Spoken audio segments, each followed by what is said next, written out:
I've lost count of the amount of times people have used Romans 14 to put their own spin on why they don't have to keep the Sabbath, or why they should be allowed to choose whatever day they want to. And they always point to verse 5. However, as we're about to see, Romans 14 has nothing to do with the commandments. It has nothing to do with the weekly Sabbath. You see, as the RSV translation puts it, Romans 14:1 states that the context is about disputes over opinions. You see, Paul had this group of Judaizers that followed him everywhere, trying to get everyone to believe that they had to keep the law of Moses in a legalistic sense in order to be saved. And so Paul had to write things like Romans 14 in order to convince people you don't have to keep the feasts anymore. It's not worth fighting over. It has nothing to do with the weekly Sabbath. And many people will point to Romans 6:14, completely misinterpreting it, wresting it out of its context, and forcing a meaning that it does not say.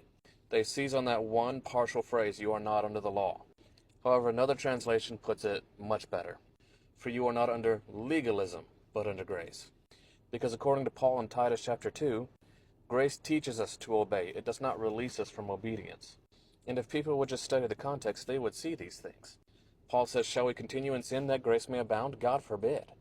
And what does the Bible define as sin? The transgression of the law. Paul also says in Romans 3, for by the law is the knowledge of sin. And Paul says in Romans 3, we establish the law. We don't make void the law through faith. You know, among other things, the story of the Good Samaritan teaches us what the law and what obedience is all about. Love the Lord your God, love your neighbor as yourself. And Jesus says this too, and thou shalt live. He said the same thing here in Matthew 22, verses 36 to 40. He taught the rich young ruler the same lesson. Now, sadly, that young man did not want to learn that lesson, and he rejected it, but the lesson still stands. You see, the rich young ruler claimed that he kept the commandments of God, but he proved himself a liar. You see, Jesus unmasked this young man as a liar, because he did not want to sell everything and love his neighbor, and as such, he proved that because of that, he did not love God either. And when Jesus quoted love your neighbor, he quoted from Leviticus 19, the direct context of which is the 10 Commandments, including the Sabbath, which has never changed.